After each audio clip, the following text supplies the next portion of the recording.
Hello everybody, my name's Paul Taste. The CAA have finally released their new laws, the new drone code, and it's all going to come together. So in this video, we're going to go over what's changed, what stayed the same, and what's going to affect you. So let's get started.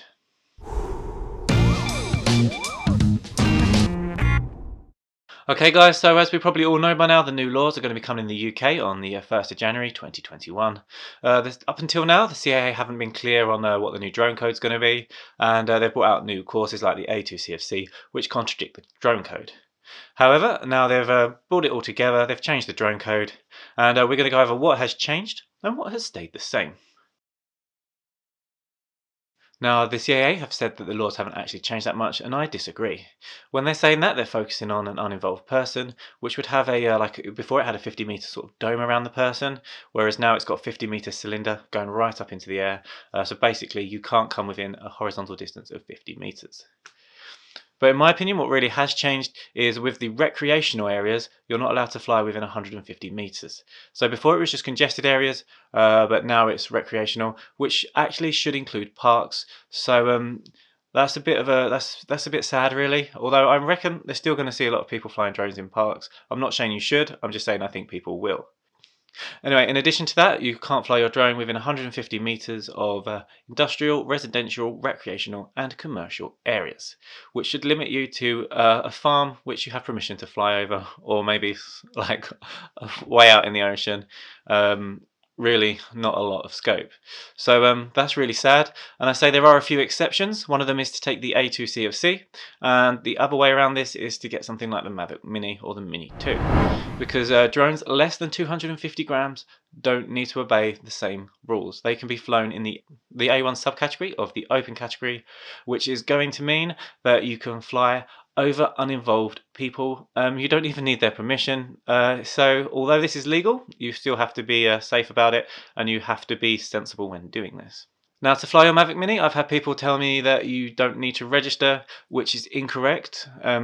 If you are flying a sub 250 gram drone and it does not have a camera, you do not need to register it. If it does have a camera, you do need to register it. So for your Mavic Mini, all you need to do is register it. This can be done on the CAA website. It costs £9 and it lasts for a year. And you have to read the user manual and you're ready to go. And you can basically fly this anywhere over uninvolved people as long as it's not a crowd. And a crowd will consist of any obviously group of people, or a group of buildings, or a group of buildings with people in more specifically. If you know those buildings are 100% empty, technically there's nothing stopping you from flying over them. And again, this will apply to vehicles and vessels such as boats and planes. As long as you know they're empty, you should be able to fly over them. If you've got a group of vehicles such as like a motorway or a road, technically you shouldn't fly directly above them with the Mavic Mini. Okay, so I've had a few people ask me about the Parrot Nappy. It seems to be a really popular drone, and actually this is going to be a massive loser if you don't have the A2CFC, because technically you won't be able to fly this in a lot of places.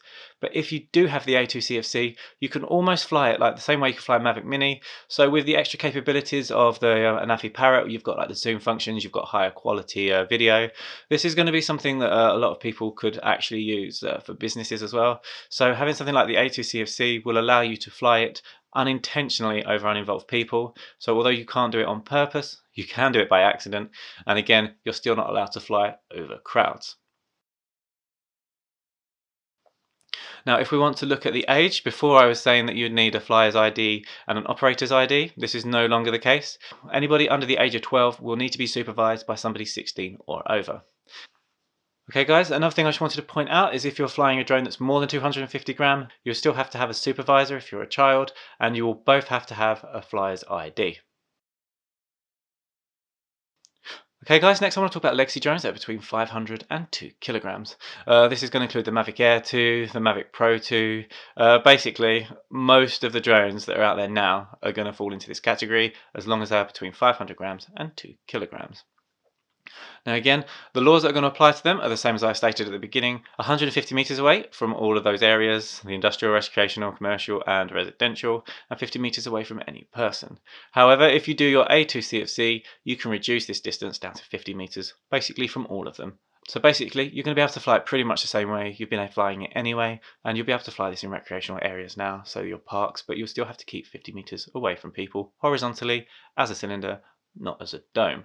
And for this, you're going to need your flyer's ID, and this is now a 40-question test on the CAA website, and instead of lasting 3 years, it will now last 5 years. And you're also going to need to register yourself as a drone operator, which is the same you're going to have to do with your Mavic Mini, which basically means you're going to have to go online, register for £9, and this is going to be valid for the year. Now, if you've registered yourself as a drone operator, you only need one operator ID to fly all your drones. So you don't need to register the drones individually, you just register yourself. Now, things that are going to be staying the same that haven't really changed. You still need to have visual line of sight of your drone at all times, and you still cannot fly more than 120 meters above yourself.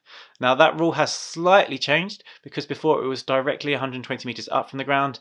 Now it's 120 meters from the nearest part of the ground, which basically means if you're flying off the edge of a cliff, you only have to be 120 meters away from the bit you've flown off of, and this can be in any direction, and you don't have to go right down to the bottom of the cliff to 120 meters above the ground.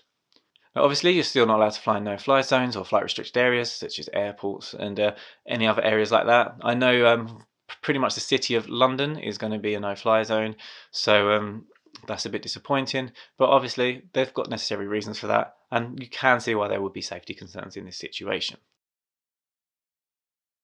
Okay, now I haven't said much about the C1 and C2 drones. That's because there are none currently on the market, but I will go over them briefly now. A C1 drone will be labelled so you'll know you've got one, and these are basically going to have the same regulations as a Mavic Mini. So the only difference between a Mavic Mini and a C1 drone is that it will need to be you'll need a flyer's ID as well as an operator's ID, and you won't be able to intentionally fly over uninvolved people. With a C2 drone, you're going to have the same regulations as all the other drones in terms of the 150 meter distance and the 50 meters away from people. However, if you do get your A2 CFC, this will allow you to fly over up to 5 meters of uninvolved people in slow speed and 30 meters of uninvolved people if you're at normal speed. And again, these are going to be cylinders straight up in the air and not domes over people.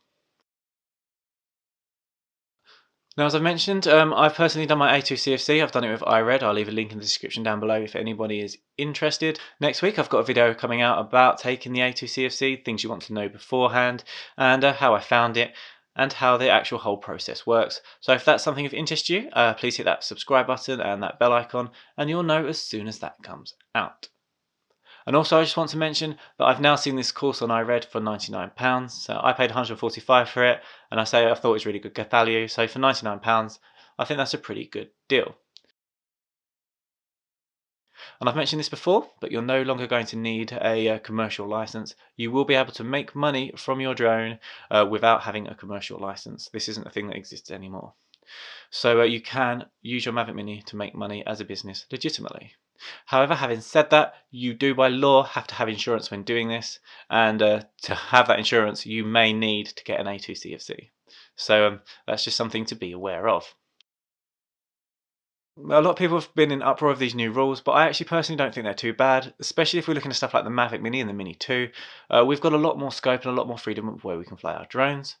And in terms of like the bigger drones, if we get that A2 CFC, not too much has changed, but actually it's making it safer for people, and it's really not a terrible idea. The bits where I think this fails is that they haven't defined crowds very well, so this is going to give a lot of flexibility of what can and cannot be called a crowd. Also, other things I disagree on is that there's going to be there's a difference between C2 and C1 drones and transitional drones. I believe the weight's the weight if you're going for safety, and I believe that you certainly should be able to retrospectively label your drones, your legacy drones, as a C2 or a C1 drone.